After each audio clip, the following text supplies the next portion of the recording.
She will she will do some opening remarks and introduce our keynote speaker, Robert Bonney. Susie, over to you. Thank you so much. And thank you everyone for joining us today for this critical discussion on the pivotal role of U.S. lands in advancing U.S. climate goals and realizing substantial benefits of our communities and ecosystems. I'm Susie Friedman, and I'm Senior Director for Food Policy at the World Wildlife Fund, the lead nonprofit overseeing the America is All In coalition. America is All In is the largest coalition of subnational climate leaders focused on climate action in the United States. The coalition includes governors, mayors, tribal leaders, corporate partners, university presidents, and more. The United States is in a critical moment in our efforts to combat the climate crisis. The United States has already taken an important step forward by setting an ambitious national climate target for 2030 and is in the process of setting a new and more ambitious target for 2035. Meeting and ultimately exceeding these goals will create jobs, strengthen our economy, and support a healthier and more prosperous and more just future for our country. But this ambitious effort requires a unified approach that involves every sector of our society and economy, and the land sector included. America is All In demonstrates how this integration is critical, not only at the federal level, but also for cities, states, businesses, universities, healthcare, tribes, and more. We are here with a shared vision toward ambitious climate action to deliver vibrant economies, clean and just energy transitions, and broad shared benefits. And as we do this today, we ask a critical question. How can the U.S. leverage its diverse lands to help mitigate climate change and set the country on a trajectory to meet its national climate goals? America is All In's latest analysis showcases how an expanded all-of-society climate strategy, leveraging the critical bottom-up actions from states, cities, businesses, and more, can deliver 70% emissions reductions by 2030 compared to 2021 levels in the U.S. With the congressional debate on the future Farm Bill looming, many of the key policies on the table are essential to achieving those 70% emission reductions and enabling more enhanced and expanded action to occur from states, cities, businesses, and more. Fully leveraging the opportunity of the land sector and nature-based solutions is vital, not only for addressing current environmental challenges, but also for laying the groundwork for a resilient and sustainable future for farmers, ranchers, landowners, businesses, and more. Achieving this requires a robust approach that meets communities where they are and raises climate and nature-smart strategies across the country, from precision agriculture to exploring innovative strategies to mitigate blue carbon, to conserving grasslands and improving the health and management of rangelands. But we know there's a lot of work to be done and a lot more questions to answer. Later, we will hear from a diverse group of experts and practitioners who will discuss and explore the barriers and opportunities to achieve sustainable, climate-smart strategies in agriculture, forestry, land management, and more. And we will explore how we can ensure that the U.S. land sector realizes its full potential in combating climate change and fostering resilient communities and ecosystems. But first, we are honored to be joined here today by Robert Bonney, the Undersecretary for Farm Production and Conservation at the U.S. Department of Agriculture. Robert has extensive experience in conservation and environmental policy, having served as Undersecretary for Natural Resources and Environment at USDA from 2013 to 2017, and as a senior advisor to Secretary Tom Vilsack from 2009 to 2013. And prior to joining USDA, Robert was Vice President for Land Conservation and Environmental Defense Fund, where he focused on developing incentives to reward stewardship on private lands. And I had the great and amazing opportunity of working for Robert during his time at ADF. So please join me in welcoming Robert Bonney. Susie, thank you very much, and great to see you as always, and it's great to be with all of you all here. And I would first just start by thanking America's All In for all the work you all are doing, and recommend to you all on this webinar, if you haven't read it, the Harnessing the Land Sector report that good folks there put out. It's a good piece of work and deserves you reading it. So I want to talk briefly about the role of U.S. lands, agriculture, and forestry in addressing climate change. I want to talk about the approach we're taking at USDA, and then I want to talk about some of the things the Biden administration is doing on the topic. You all know globally, land is a critical part of the solution as we address climate change. North of 20% of all greenhouse gas emissions are in the land sector. In the US, it's a slightly different picture. Agriculture accounts for somewhere in the neighborhood of 10 to 11% of our annual greenhouse gases, a lot of that in methane and nitrous oxide associated with agricultural production. On the forestry side, we have a net sink of about the same amount due to the regrowth of forests. So even with the fire issues you're seeing out west, we still have significant sequestration in our US forests. And the question is, how do we reduce those emissions on both the agriculture and forestry side, and how do we maintain that, that forest sink? The good news as we think about solutions in the land sector, whether it be agriculture or forestry, is that there's a lot of alignment. And by that, I mean, there's a bunch of things that we can do that are good for climate change, that reduce greenhouse gas emissions, and they're also good for agriculture and forestry.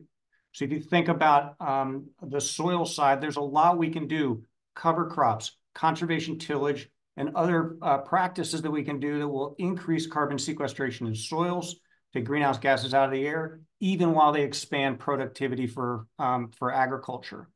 Likewise, if we take methane, a byproduct of livestock, and turn it into energy, we can reduce waste, reduce greenhouse gas emissions, and create alternative sources of energy. And on the forestry side, addressing our forest fire problems out west can create jobs through thinning and other operations in our national forests and our private forests. And by continuing to maintain incentives to manage privately owned forests across the country, particularly in the East, we can maintain our carbon sequestration even while we have jobs in the timber industry and elsewhere. That doesn't mean even with this alignment, doesn't mean there aren't challenges out there. And part of the challenge in the land sector is that we have hundreds of thousands of actors: landowners, farmers, ranchers, forest owners, who are making thousands of decisions every day that impact the greenhouse gas impacts of their land. And how do we influence that is it's the key challenge. There's also skepticism in rural America and in agriculture and forestry about what climate change policy looks like.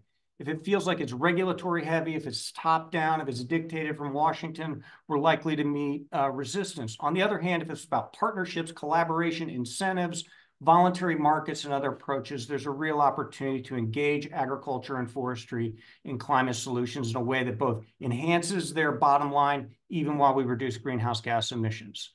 So everything you see from the Biden administration is about a voluntary incentive-based approach. It's about collaboration. It's about doing this with agriculture, with forestry. It's about building alliances. It's about creating market opportunities where we can reward farmers, ranchers, forest owners for their stewardship activities.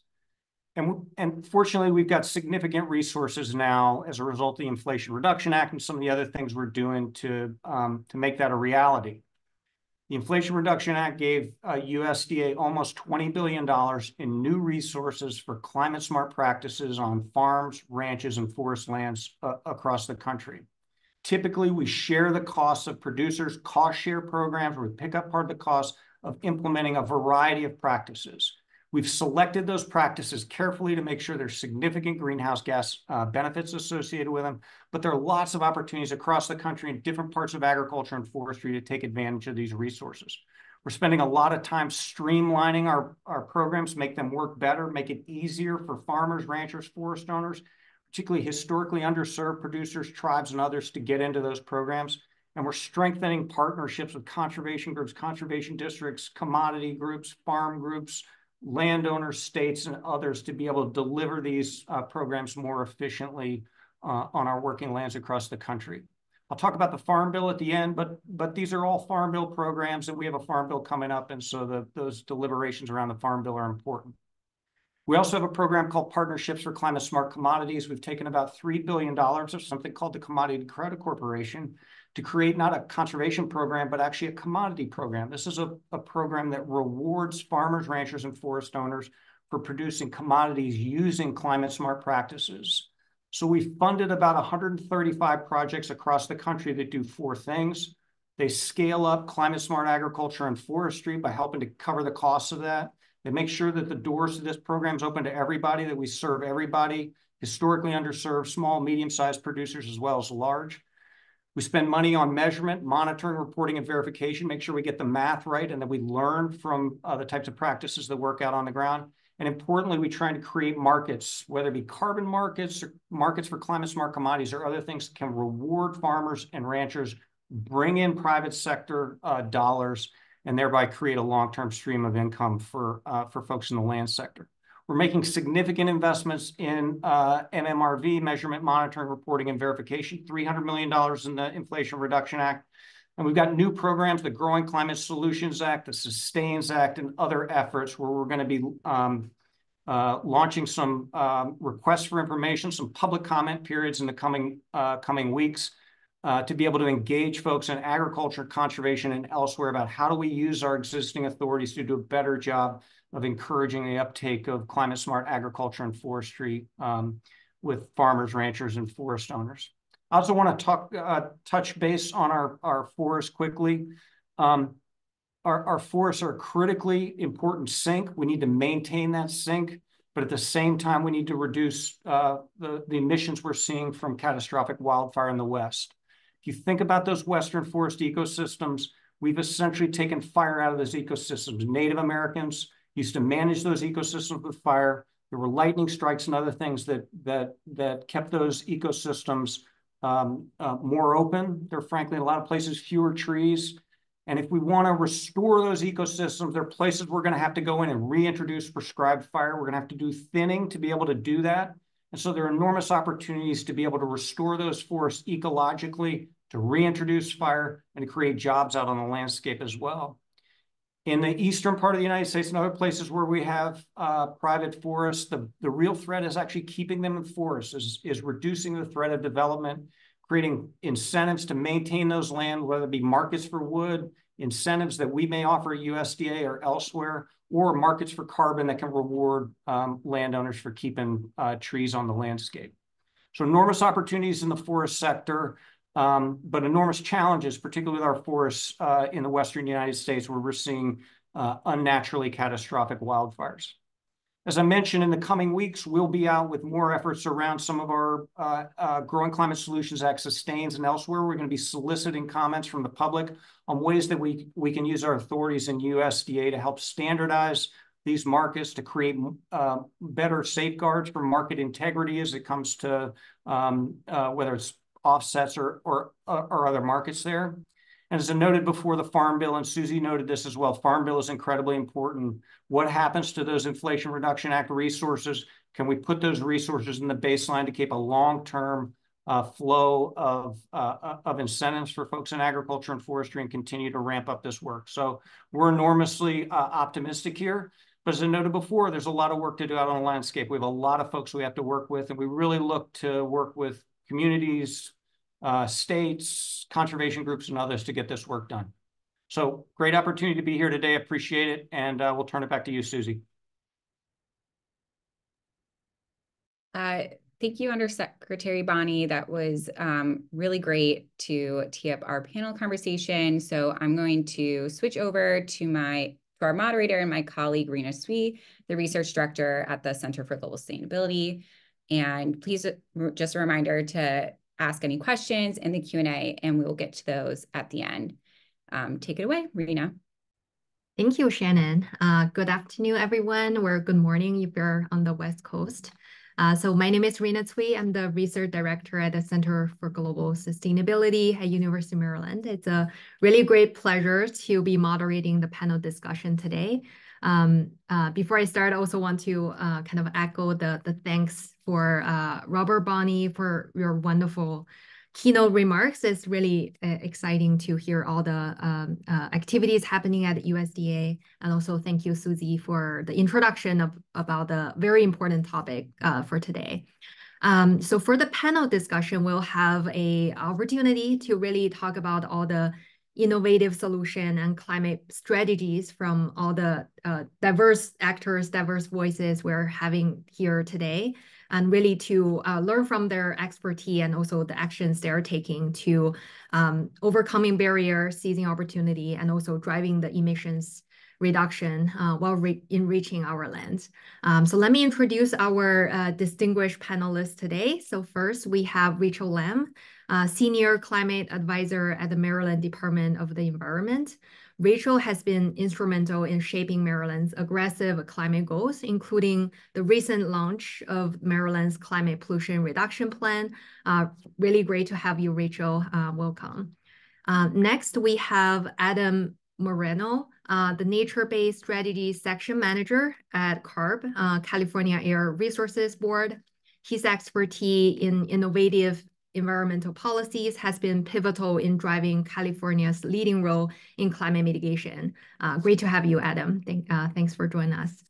Our third panelist is Joseph Budden, the Vice President of Sustainability and Strategic Impact at Strauss Family Creamery. Joseph has been at the forefront of developing Strauss Family Creamery's groundbreaking practice-based incentive program, which supports the company's carbon neutrality goal, which I really look forward to learn more about today through the conversation. Welcome, Joseph.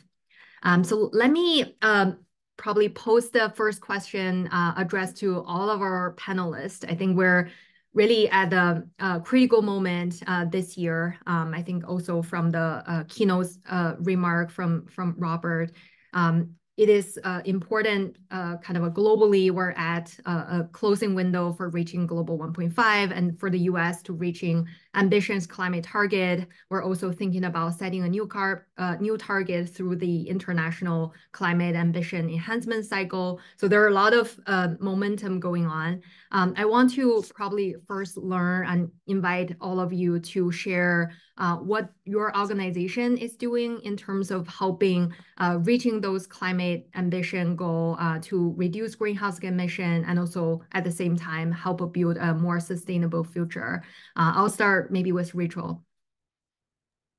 Sure. Well, thanks for the question. And I think you teed it up a bit in my introduction, but Maryland has the most ambitious near-term climate goals of any state in the nation. We have a commitment to try to reduce greenhouse gas emissions 60% by 2031. And we released a climate pollution reduction plan in December that outlined that pathway to fully decarbonize the economy and achieve this gross emissions reduction goal. But I think as you also are emphasizing in the context of this webinar, we also have a net zero goal. And that net zero goal elevates the role of natural and working lands in our state strategy around reducing emissions. And so with that net zero goal, we have included in our plan really robust strategies for thinking about how we grow and maintain our forest, how we protect and increase the capacity of agricultural lands, and how we actually better monitor and increase the value of our blue carbon sinks, especially in the context of ongoing climate change, like with sea level rise. And so our work is really trying to look across the economy, look across all sectors, and really figure out how we could leverage new policies, new investments to really help achieve these goals. Thank you. Adam, please. All right. Thank you. Yeah. So Rachel threw down the gauntlet. Who has the most ambitious climate goals of them all? So in California, California Air Resources Board is the state's climate change planning agency. And so it's our responsibility to figure out how do we reach our carbon neutrality objectives for the state. So that's being carbon neutral by 2045 across the whole entire economy. And my specific role is figuring out the natural and working lands component of that. And so in California, we've been taking basically the stepwise approach of including natural and working lands into this more holistic strategy. So we've done all of the latest modeling and remote sensing to figure out what do we have now in our lands and what will they most likely do into the future. And then most recently, we just set these nature-based solution targets for the state. So this is going beyond just carbon targets, but then also setting action-oriented targets for every landscape. So how much, restoration do we need? How much fuel reduction do we need? How much conservation, things like that, urban greening. It's for every landscape in the state. So those were just set on Earth Day, April 22nd. So just recently. And now we're working on number one, how do we track all of that action? How do we quantify the benefits? And then also, more importantly, how do we make it happen in real life?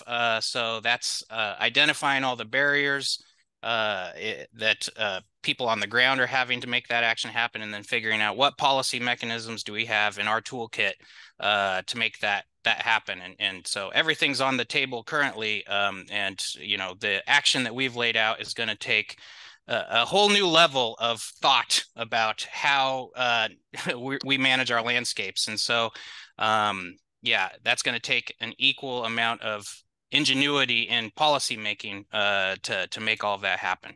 And so that's what we're working on now. So thanks. Yeah, thank you. I also really appreciate kind of we have, two states have very ambitious climate goals and have like a different situation in terms of the land sector. So kind of sharing some different experience for all of us to learn. That's really great.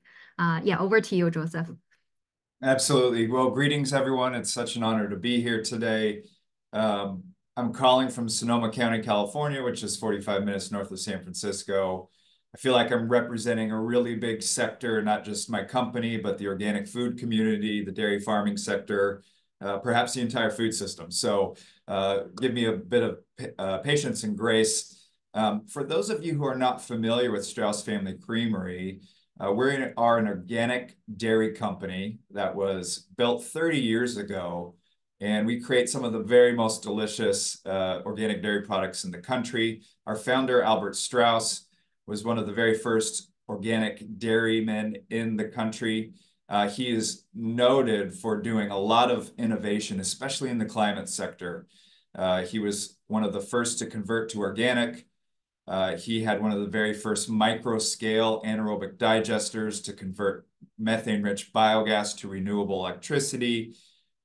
He was one of the very first farms in the world to do a commercial trial with enteric methane-reducing red seaweed, which reduced enteric emissions in cows by over 90%, and was one of the first farmers to have a carbon farming management plan for his land to try to figure out how to sequester as much carbon in the land as possible over a 20-year period.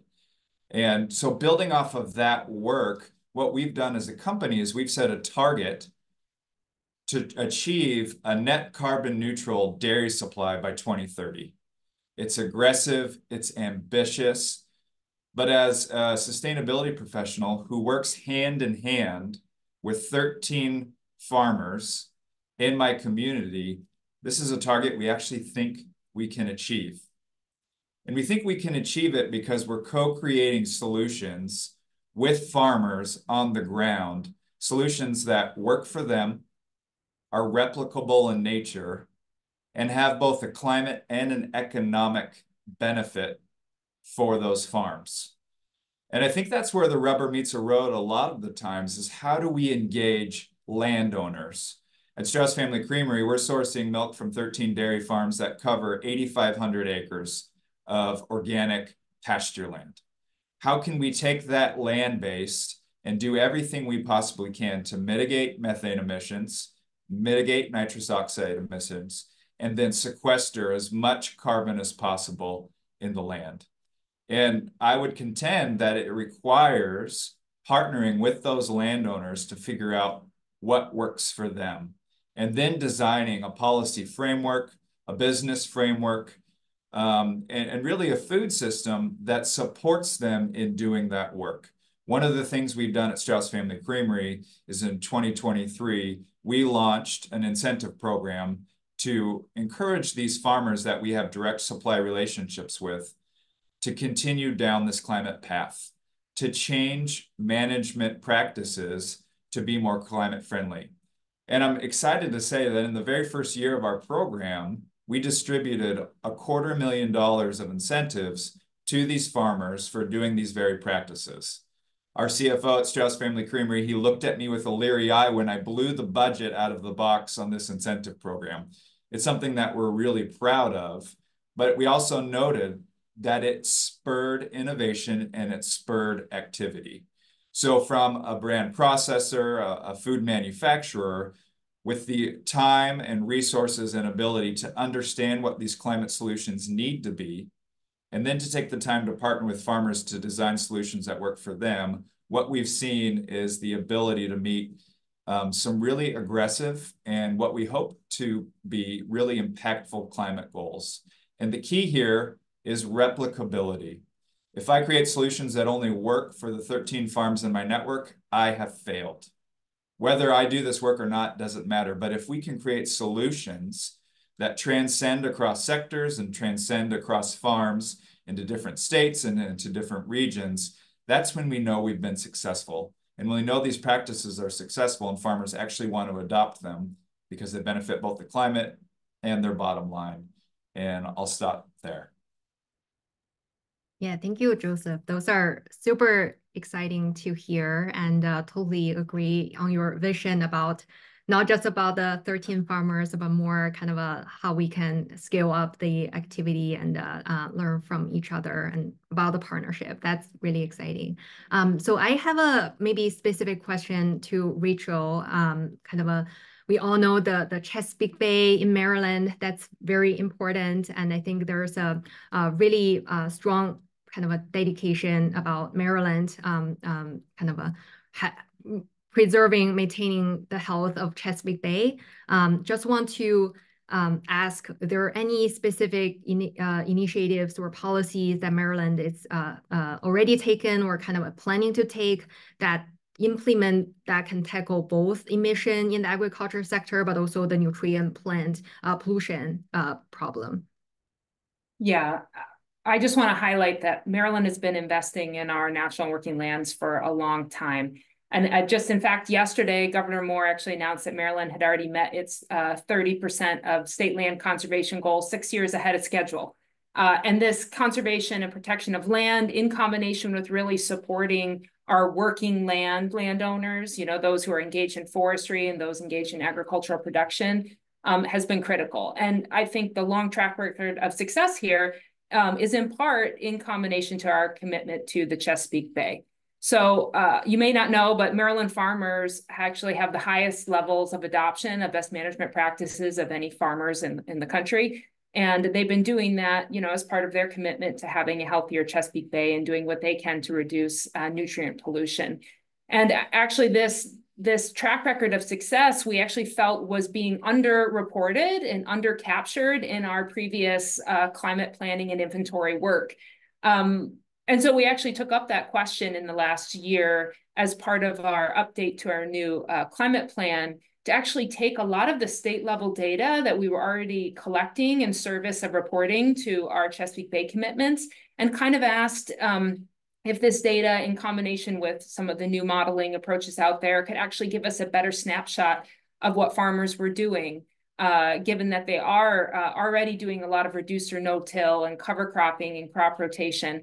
And it turns out after doing some more analytical work on that farmers are actually contributing more than double the amount that we had previously been capturing in our greenhouse gas inventory. And when we went ahead and did modeling out into the future, that they had an incredible range of opportunity to increase their contributions to our climate goals in a way that was still economically smart for them, that added to their bottom line, but would help us achieve those twin goals that you're talking about, reducing nutrient pollution in service of the Bay, and also figuring out how to maximize our carbon sink. And one mechanism for this, since you asked about policies and programs, was Maryland is one of a few states that has a healthy soils program. And this healthy soils program, I think, is really beneficial because what it can do is actually invest state dollars into innovative practices that we know maybe have the potential to help us with this kind of win-win targets, but maybe we need some frontline adopters to kind of work it out in practice on the ground, tell us what works, tell us where there needs to be some more iteration so that those practices can be scaled. And so that kind of investment from the state, I think, complements a lot of the ongoing USDA programs that we heard about earlier to really figure out how to help producers take the next step, especially in a state like Maryland, where they've been doing so much already for such a long time. Yeah, thank you, Rachel. Those are very exciting kind of partnership. Also, you guys are trying to establish, and also heard about the effort on kind of getting better data. That's another really great action. Yeah, so maybe now probably Adam in California have a different set of questions you guys need to prioritize. You just mentioned there's the recent announcement about all the exciting new targets. Just want to invite you to elaborate more in the California context. What are the priorities on your plate? Yeah, for sure. So I think it's important to state that our objective in California is not to maximize carbon stock and sequestration throughout the whole state. We recognize you cannot manage all of our lands for one particular metric. Carbon is important, but it's not the only thing. And our primary objective is really to enhance the health and resilience of our ecosystems and communities, because it's really the state's belief that public health and safety and ecosystem health and resilience are requisites to then lead to long-term, more durable, diversified, sustainable carbon stocks and sequestration rates. So really the objective is this ecosystem and community public health and safety. And so we developed these nature-based solution targets with our other sister agencies to really focus on that, and looked at the science to see what do we actually need to get us to a healthy and resilient point by 2045, regardless of our current resource limitations, because resource limitations today do not change the fact of how much work actually needs to get done to get us to where we are at. And it doesn't benefit anybody for the state to ignore reality. And so we've set these targets. And so if you look at them, essentially over the next 20 years, we're looking to initiate some form of nature-based solution on the equivalent of over half of the state's land area. And if you just look in terms of acreages, then fuel reduction, wildfire fuel reduction treatments are by far the largest treatment or nature-based solution that we have. I mean, that's extremely important, obviously, here in California. And so we're working hard to figure out how to make that happen. There's some challenges to getting fuel reduction treatments on the ground. For example, we know that prescribed fire is one of our most effective, cheapest, and maybe like ecologically beneficial treatments that can occur on the landscape. However, we also have an air quality problem in California. People really are suffering from poor air quality in the state, and so we need to figure out how to balance putting more fire on the ground and improving the air quality of the state. And so we're working hard to figure that out. Additionally, what do you do with all this wood? This is not merchantable timber necessarily, right? We're not talking about logs. We're talking about a lot of, branches, limbs, small diameter trees. And so we're working hard also to figure out what do we do with that. But that's not the only place we're doing work. You can't, if you look in terms of dollars, actually, probably urban greening is maybe it's the most expensive treatment of all treatments, urban greening, because these are highly managed landscapes. And so just planting a tree is not like just planting a tree. It's not so easy. Actually, it's very expensive to plant lots of trees at scale across the state and convert lawns to xeriscaping and essentially, using these systems to protect our population from extreme heat that we expect into the future, and also to reduce air pollution burdens. Urban greening can do that as well. So we have a lot of different treatments that we want to do in the state. Those were just a couple that I highlighted. Hard to say which is, exactly the priority. They're all important. We have so many ecosystems in California, and they're all in need of work, and they're all important to every community that lives around them, whether it's our redwood forests or our desert ecosystems. They're all important. And so, yeah, we're working to figure out how to get work happening in all those systems. Yeah, thank you for sharing, and totally agree on, there's some multifaceted kind of a priority or kind of a goal we need to achieve at the simultaneously, and to identify the most strong synergies will be the most successful path, probably.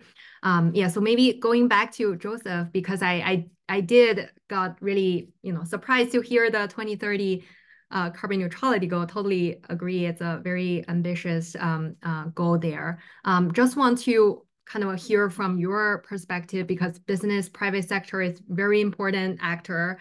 And, there's need to build partnership and think about the implementation. And what do you see as the role the sector together can play, and also how to build a broader partnership with other, say, government and other actors to achieve all of these ambitious goals?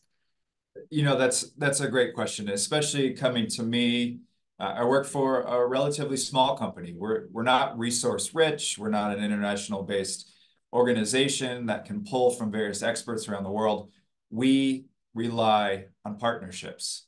And it's a central part of our strategy in meeting the 2030 goal is to leverage every potential partner as much as we can to achieve what we're doing. But very much, I feel like we are the hub. We're the hub to bring the expertise and the partnerships together with the goal of simplifying the activity for landowners. Landowners aren't climate experts. They don't know what all the solutions need to be to achieve our goals that we need to achieve to mitigate climate change. But they do know what will work on their lands. And so my role is to bring the resources to bear, collate them, and then simplify it for the landowner, so that when I show up at their doorstep and I put on my muck boots to go trod through manure to try to think of new climate solutions, I can present them with a very clear solution that they can understand. Government partnerships are key. Regionally and locally, I partner on a frequent basis with our resource conservation districts. The individual, the land scientists and the environmentalists and the ecologists that are working with us on a regional basis, they're providing farmers with education, expertise, and resources for how to maximize the carbon stock in their land as an overall health indicator of their farming system. And so that's the very first thing that we do when we establish this goal with our farms, is we bring in our local experts from the government and say, how can we partner with you to maximize the health and benefit of your land? And so that's a key role, but also organizations like World Wildlife Fund to help educate other farmers outside of our region and our scope. We partner with an organization called the Cool Farm Alliance. The Cool Farm Alliance helps us measure greenhouse gas on farms. That alliance is helping us educate farmers around the world about what we're doing so that they can take some of our learnings and adapt them to their context. So you have the nonprofit sector, the government sector, and then you have the business sector. We, as a dairy industry, specifically an organic dairy industry, we have aligned around a certain number of measures and goals that will drive climate impact. And we need to meet together and agree on what solutions will scale the best. And so we do that work informally. We do it with excitement. We see each other at conferences, and we are challenging one another. I don't know if you've looked at the organic dairy aisle lately, but there is a lot of work being done from my peers and competitors in the industry to drive tremendous climate progress. So using that healthy competition and friendly innovation is another great source from a wide perspective to drive change. But again, I want to say this again: government, nonprofit, business, we need to simplify solutions for landowners so that when those solutions are presented to them, it's easy to implement, easy to understand, and beneficial for their bottom line. And I'll stop there and pass it back to you. Yeah, thank you.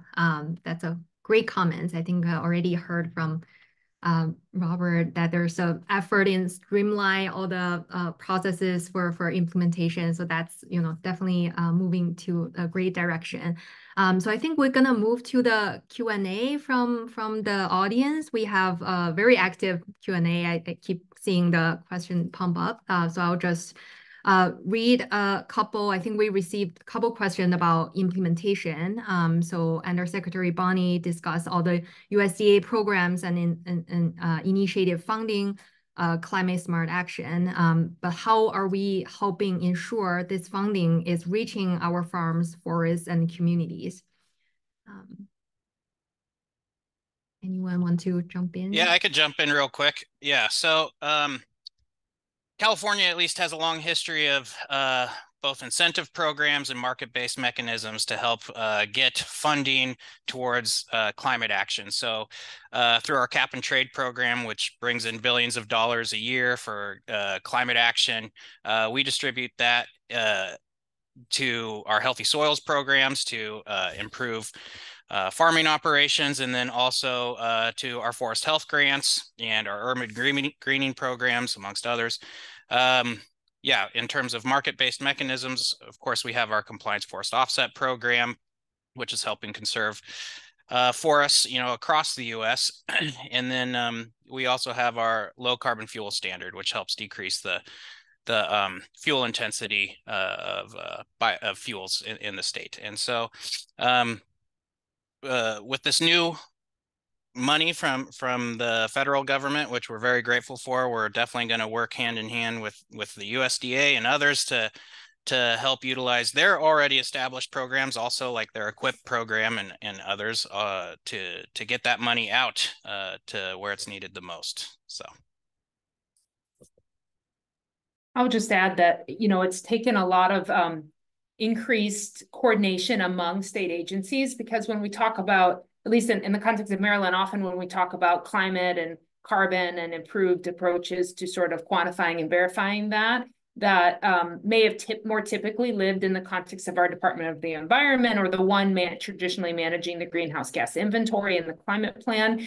But it is our Department of Natural Resources and our Department of Ag that are often on the front lines of that implementation. They are the one working with landowners. They're the one translating the information. So it requires all of us internally having a clear idea of our goals and priorities and how these things are working together, and then making sure that our implementing on the ground partners have the information they need to advise landowners successfully. And I think, just as Adam was saying, that is both thinking about all the federal monies on the table, but how it's meant to work cohesively with maybe state funding or even some private financing that's available. I just want to note real quick that a lot of the IRA funding is beginning to make its way down to landowners and farmers. We've been offered a lot of great incentives through various groups that received IRA funding. So it's beginning to flow through. It's exciting. The question is always how can we help farmers take advantage of it without it being too much of an administrative burden? But we're grappling through that, and that's one of the roles that I get to play as a representative of these farmers. Yeah, all that sounds great. I think really great to hear there are already kind of a IRA making an impact at the farm level, and also all the totally agree on Rachel's point on leveraging all the different resources. I'm not sure we have enough time to address all the questions in the chat. I think we do have some specific question to Joseph or Rachel. So I think probably we'll take that offline and respond to others. But I think it's been a really, really great event, kind of hearing all the different thoughts. I want to, before we close, I think I really want to thank all the speakers for their very valuable insights from your expertise and experience. Also like to thank all the audience for participating and engaging with us today. I think all the questions are really very helpful. We'll try to reach out on follow up on that. Also, just a reminder, we do have the webinar recorded, so we will share the additional resources along with the recording with everyone registered via email. So I think this is really a great start of the conversation on continued partnership, continued work together to have more kind of a joint force on all the land sector to explore all the leverage, all the opportunities for our climate action. And thank you all. I think with that, I will close and have a great rest of your day, everyone. And thank you.